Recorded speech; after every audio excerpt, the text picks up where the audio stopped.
अस्सलाम वालेकुम। तो इस वीडियो में हम बात करेंगे प्रोसेसर्स की कि कौन सा प्रोसेसर जो है वो आपके लिए बेस्ट है अगर आप गेमिंग पीसी या वर्क स्टेशन या वटेवर बनाने जा रहे हैं।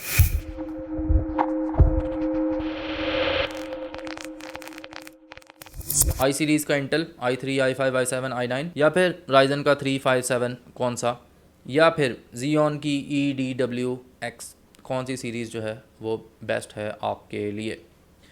मैं आपको थोड़ा सा एक्सप्लेन कर दूंगा कि भाई Xeon किस लिए है, आई सीरीज़ किस लिए है और इनका क्या फ़ायदा है, राइजन का क्या फ़ायदा है। इनको बेसिकली कंपेयर करें तो क्या चीज़ें इंपॉर्टेंट हैं, क्या चीज़ें इंपॉर्टेंट नहीं हैं। कंप्यूटर अगर आपको समझ नहीं आता, आप नए हैं इस फील्ड में, I will let you know. तो इस वीडियो से आपको कुछ ना कुछ पता लग जाएगा। सबसे पहले अगर मैं आपको एक्सप्लेन करूं कि इन तीनों में डिफरेंस क्या है, आपको सीधा पॉइंट्स बताते हैं, एक्सप्लेनेशन उसके बाद आएगी। तो Xeon जो है वो सबसे चीपेस्ट पड़ता है, आप सेकंड हैंड में लें या आप नया लें, $12 से ई सीरीज़ के जो प्रोसेसर्स हैं वो शुरू हो जाते हैं। उसके बाद इंटेल की आई सीरीज़, आप i3 लें, i5 लें, i7 लें, इनके प्रोसेसर्स यूज्ड में पाकिस्तान में चीप हैं। राइजन जो है वो आमतौर पे आम आदमी के बजट में नहीं आता और इसकी जो यूज्ड मार्केट है वो भी अभी बहुत कम है, उनमें इतने ज़्यादा लोग नहीं हैं। जो लोग बेच रहे हैं वो अपनी मर्ज़ी की कीमत लगा रहे हैं और वो कम नहीं करते, वो बैठे रहेंगे लेकिन वो कम नहीं करेंगे। ये तो हो गई प्राइस की बात। इसके बाद अगर हम बात करें सिंगल कोर परफॉर्मेंस की, तो आई सीरीज़ जो है वो बेस्ट है सिंगल कोर परफॉर्मेंस में। उसके बाद राइजन आता है, उसके बाद Xeon आता है। इसके बाद हम आते हैं कोर्स पे। कोर्स ज़्यादा किस में है? Xeon में सबसे ज़्यादा कोर्स हैं, बेतहाशा कोर्स हैं, इतने कोर्स हैं कि आप गिनने बैठ जाएं आपको सदियाँ लग जाएं। ऐसा नहीं है भाई, मैं वैसे बता रहा हूँ कि बहुत ज़्यादा कोर्स हैं क्योंकि वो डाटा के लिए यूज़ होता है, उसको मैं आगे एक्सप्लेन करता हूँ। सबसे ज़्यादा कोर्स Xeon में हैं, उसके बाद कोर आते हैं राइजन में, उसके बाद आते हैं आई सीरीज़ में। ओवरक्लॉकिंग Xeon में आप ओवरक्लॉकिंग नहीं कर सकते, आई सीरीज़ में कर सकते हैं। राइजन तो होते ही ओवरक्लॉक्ड हैं, वो ओपन होते हैं यानी कि अनलॉक होते हैं। आप कोई भी चिप पकड़ो उसको ओवरक्लॉक कर दो, लेकिन जो आई सीरीज़ है उनके साथ के लगा हो जिसके साथ आप उसको ओवरक्लॉक कर सकते हैं। इसके बाद आते हैं एफिशिएंसी पे, स्टेबिलिटी पे, हीट पे, इलेक्ट्रिसिटी पे। सबसे ज़्यादा जो हीट प्रोड्यूस करता है वो राइजन करता है, ये अंडरस्टूड सी बात है, हर बंदा बोलता है भाई गर्मी गर्मी गर्मी। उसके बाद जो गर्मी प्रोड्यूस करता है वो आई सीरीज़ करता है। सबसे कम जो हीट प्रोड्यूस करता है वो Xeon करता है। सबसे कम इलेक्ट्रिसिटी Xeon लेता है, उसके बाद राइजन, उसके बाद i3 series. i3 series electricity बहुत लेती है। उसके बाद अगर हम बात करें स्टेबिलिटी की, जितने भी डाटा बनाने वाली कंपनीज़ हैं वो Xeon को यूज़ करती हैं। साइंटिफिक मेथड्स हैं उनमें Xeon यूज़ होता है। ड्रिलिंग कंपनीज़ हैं, जो भी लोग रिसर्च वर्क करते हैं वो Xeon को यूज़ करते हैं क्योंकि उसकी स्टेबिलिटी बहुत ज़्यादा अच्छी है। ये हो गई सीधा पॉइंट्स। अब हमने करना है इनको एक्सप्लेन। अब Xeon की सीरीज़ है EWDX। अब आप अगर इनको अल्फ़ाबेट के हिसाब से लगाएं तो आपको ऐसे लगेगा कि भाई जो डी सीरीज़ है वो सबसे थक्कड़ है और एक्स सीरीज़ सबसे टॉप है। तो एक्स सीरीज़ टॉप पे है, ऐसा है बिल्कुल, लेकिन ऐसा नहीं है कि डी वाले सबसे थक्कड़ हैं। इन सब में कोर काउंट्स और इनकी स्पीड ये डिफ़र करती है। इसी तरह i3 की सीरीज़, i3, i5, i7, इनकी जनरेशन और वगैरह वगैरह, ये सारा कुछ इतना कॉम्प्लेक्स है कि आप जब इसको देखते हैं तो आप कंफ्यूज हो जाते हैं भाई। तो मैं आपको एक्सप्लेन करता हूँ बेसिक। आप Xeon का प्रोसेसर ले रहे हैं $12 का और उसमें आप 50,000 रुपये का ग्राफिक कार्ड लगा रहे हैं, तो ये तो कोई सेंस नहीं बनती ना। तो आपको प्रोसेसर अच्छा चाहिए, फिर आपको मदरबोर्ड भी अच्छा चाहिए, फिर आपको GPU अच्छा चाहिए। उन सबको चलाने के लिए आपके पास एक अच्छी पावर सप्लाई भी होनी चाहिए, तो यानी कि आप पूरा कंप्यूटर ही अच्छा रखें। सबसे पहले हम शुरू करते हैं Xeon से।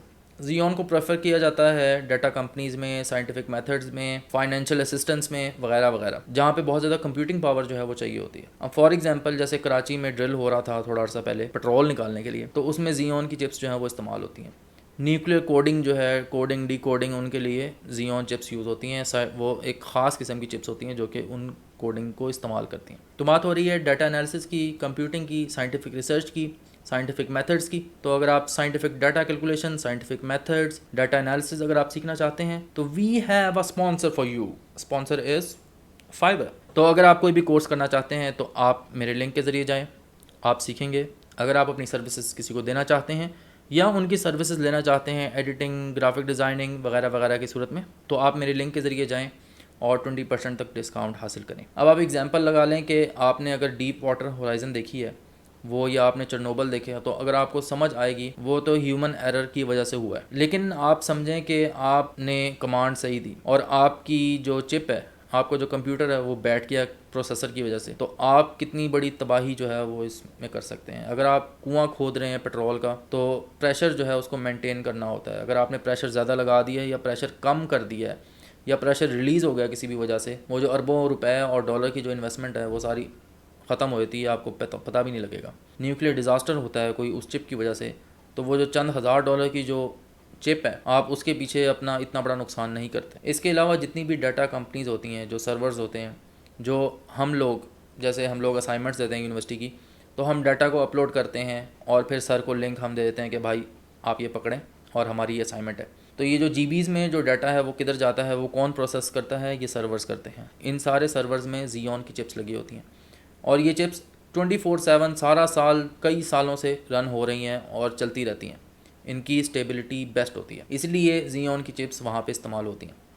अब अगर आप हिसाब लगाएं, आप गए मार्केट में और आपने देखा जाके कि $500 में राइजन जो है वो ये वाला मिल रहा है, इसके तो यार सिर्फ 18 कोर हैं, मैं 32 कोर लूँगा, और आप जाके उन्हीं पैसों में 32 कोर ले लेते हैं और आप आके लगाते हैं, जीपीयू भी बड़ा ज़बरदस्त लगाते हैं, लेकिन परफॉर्मेंस नहीं आती। उसकी एक वजह है, जो सर्वर चिप्स हैं, जो डाटा वाली चिप्स हैं, वो उन्हीं डाटा को कैलकुलेट करने के लिए होती हैं, गेम को कैलकुलेट करने के लिए नहीं होती। तो इसकी सादा एग्जांपल ये है कि आप पहाड़ को लें, एक पहाड़ है और आपकी स्क्रीन है, आपकी स्क्रीन कितनी छोटी है और वो पहाड़ कितना बड़ा है। जो Xeon की चिप्स हैं, ये जो सर्वर डाटा की जो साइंटिफिक चिप्स हैं, इन्होंने उस पहाड़ को कैलकुलेट करना होता है और उस पहाड़ की एवरेज जो है वो फुट्स में होती है और इधर मिलीमीटर्स में होती है। पिक्सल जो है वो मिलीमीटर्स में काम कर रहे होते हैं, मिलीमीटर में आपने डिटेल देनी होती है। आपने बताना होता है आपके बंदा, आपका जो बंदा खड़ा हुआ है आपकी इतनी छोटी सी स्क्रीन में, उसके कौन कौन सी चीज़ें जो है फंक्शन कर रही हैं, उनके अंदर डिटेलिंग, उनकी लाइंस, टेक्सचर, पार्टिकल्स, एक्सप्रेशंस, और ये सारी चीज़ें जो हैं ये कंप्यूट करने के लिए आपको एक बेस्ट किस्म का, जो फास्ट किस्म का प्रोसेसर हो, जो लॉजिकल प्रोसेसर हो, वो आपको चाहिए होता है। आपको सर्वर और डाटा साइंटिफिक वाला नहीं चाहिए होता, क्योंकि यहाँ पे प्रोसेसर्स बहुत ज़्यादा जोर लेते हैं, बहुत ज़्यादा ताकत लगती है उनकी इन सारों को प्रोसेस करने के लिए। इसीलिए आप कहते हैं कि गेम भाई आपकी अटक रही है, स्लो हो गई है, आपने सारा कुछ बंद कर दिया, आपने लो सेटिंग पे कर ली तो आपका चलने लग जाता है, क्योंकि आपका प्रोसेसर जो है वो उसको बर्दाश्त नहीं कर पाता उस सारी चीज़ों को। अब ये तो बात समझ आ गई कि गेमिंग के लिए Xeon की चिप्स नहीं है। इसी तरह जो लोग गेम्स खेलते हैं वो राइजन पे जाते हैं या आई सीरीज़ पे जाते हैं। यूट्यूब पे भी जितने लोग बैठे हुए हैं उनमें मेजॉरिटी बहुत ज़्यादा लोग, वो लोग जो कि अफोर्ड कर सकते हैं, वो इंटेल की आई सीरीज़ लेते हैं या फिर राइजन की तरफ जाते हैं, क्योंकि इनकी जो प्रोसेसिंग स्पीड है, लॉजिकल स्पीड है, वो बेहतर है Xeon की निस्बत। फ़र्ज़ कर लें कि आपके पास इतने पैसे नहीं हैं कि आप आई सीरीज़ का या राइजन का प्रोसेसर लगाएं, आप जाके Xeon ले लेते हैं।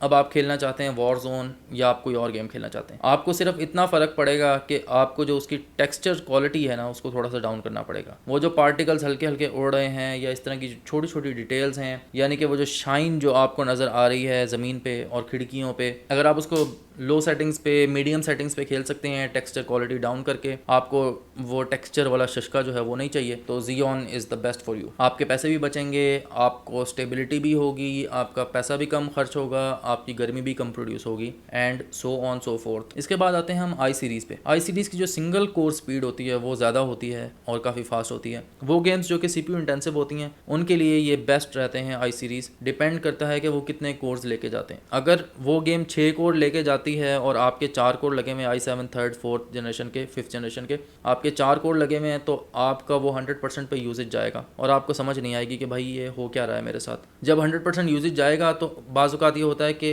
कहीं पे डिटेल्स ज़्यादा आ जाती हैं। जब आप किसी घर के अंदर जाते हैं, दरवाज़ा तोड़ते हैं, खिड़की से जाते हैं, तो एकदम डिटेल्स या बहुत ज़्यादा फाइट हो रही है, वहाँ पे बहुत ज़्यादा मूवमेंट चल रही है, तो आपका कंप्यूटर ना स्टक हो जाता है या अड़ जाता है, या आप कोई भी चीज़ होती है जिसकी वजह से आप मर जाते हैं, आपका दिमाग जो है ना वो उबलता है। ये होता है आई सीरीज़ में। अब राइजन की बात करें, राइजन के प्रोसेसर थोड़ा सा फ़र्क है, ज़्यादा फ़र्क नहीं है। राइजन के जो प्रोसेसर हैं इनकी स्पीड थोड़ी सी कम होती है आई सीरीज़ से, लेकिन आपके पास इनमें कोर्स का एडवांटेज होता है और ये महंगे भी होते हैं, क्योंकि इनके यूज़ मार्केट नहीं है, न्यू मार्केट है, तो आपको ये महंगे पड़ते हैं। और अभी फ़िलहाल तो यूज़ मार्केट नहीं है, लेकिन अभी साल 1.5 साल के अंदर अंदर इसकी यूज़ मार्केट भी जो है वो बनना शुरू हो जाएगी और आपको सस्ते मिलने लग जाएंगे। इनकी जो सिंगल कोर परफॉर्मेंस है वो ओवरऑल परफॉर्मेंस से थोड़ी सी कम होती है, जो कि इंटेल आपको प्रोवाइड करता है। राइजन का एडवांटेज ये है कि आपके पास कोर ज़्यादा होते हैं।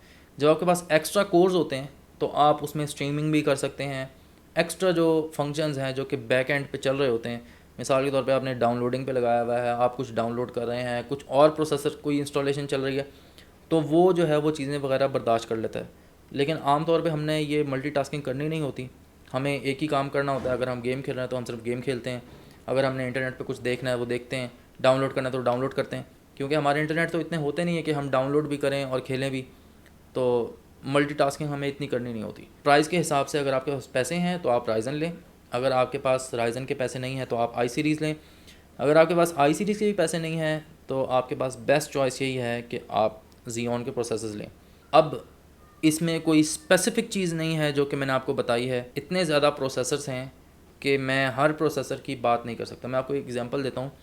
इस वाले कंप्यूटर में मेरा i3 लगा हुआ है 3rd जनरेशन, तो 3rd जनरेशन में ही i7 में मैं इसको अपग्रेड करना चाह रहा था। तो i7 की 3rd जनरेशन में ही 4 प्रोसेसर्स आते हैं, 4 प्रोसेसर सादा, 4 प्रोसेसर ओवरक्लॉक वाले। उन 4 प्रोसेसर्स की अलग स्पीड है, जो ओवरक्लॉक वाले उनकी अलग स्पीड है, फिर उनके अंदर जो कैशे है वो उन 8 के 8 में अलग है। तो आप हिसाब लगाओ कि अगर मैं आपको इस तरह बताने लग जाऊं कि ये वाला प्रोसेसर, ये वाला प्रोसेसर, ये वाला प्रोसेसर, तो इसमें बहुत टाइम लग जाएगा। एक और चीज़, आप राइजन लगाना चाह रहे हैं और आप ये चाह रहे हैं कि मैं जीपीयू अभी ना लगाऊं, जीपीयू मैं बाद में लगाऊं, तो उसके लिए बेहतर है कि आप राइजन की 3000 वाली जो सीरीज़ है उसके जी सीरीज़ के जो प्रोसेसर्स हैं APUs होते हैं, उन्हें APUs कहते हैं, आप वो वाले लगाएं। वरना अगर आपके पास पैसे कम हैं और आप बग़ैर ग्राफिक कार्ड के पीसी बनाना चाह रहे हैं तो इंटेल आई सीरीज़ बेस्ट है आपके लिए, क्योंकि उनके अंदर इंटीग्रेटेड ग्राफिक्स होते हैं। और अगर आप मेमोरी लगाएं ज़्यादा, यानी कि रैम अगर आप ज़्यादा लगाएं तो उसमें से शेड भी हो जाता है। शेड का ज़ाहिर सी बात है वो रिज़ल्ट नहीं आता। मिसाल के तौर पे आपकी शेड मेमोरी 4 GB की है, तो अगर आप 1 GB का ग्राफिक कार्ड भी लगाएंगे ना तो आपको बड़ा फ़र्क महसूस होगा उस इंटीग्रेटेड ग्राफिक्स से जो शेड हुआ हुआ है और एज़ कम्पेयर टू जो आपने डेडिकेटेड जो GPU जो है वो लगाया है। तो इस वीडियो के लिए यही है। इंशाअल्लाह ताला मैं आपको अगली वीडियो में मैं आपको NVIDIA के ग्राफिक कार्ड्स और AMD के ग्राफिक कार्ड्स में फ़र्क बताऊंगा, और तीसरे जो चाइनीज़ कार्ड होते हैं इनमें फ़र्क बताऊंगा इंशाअल्लाह। तो कोई भी ऐसी बात जो कि आप जानना चाहते हैं ग्राफिक कार्ड्स वगैरह के बारे में, माइंड ग्राफिक कार्ड के बारे में, तो आप कमेंट्स में लिखें। मैं इंशाअल्लाह ताला कमेंट्स में और इंशाअल्लाह ताला अगली वीडियो में ज़रूर उन पर रोशनी डालूँगा। ठीक है, इधर से रोशनी मुझे पड़ रही है लेकिन मैं रोशनी वापस आप तक पहुँचाऊँगा। तो तब तक के लिए अल्लाह हाफ़िज़। वतन अज़ीज़ को दुआ। पाकिस्तान ज़िंदाबाद।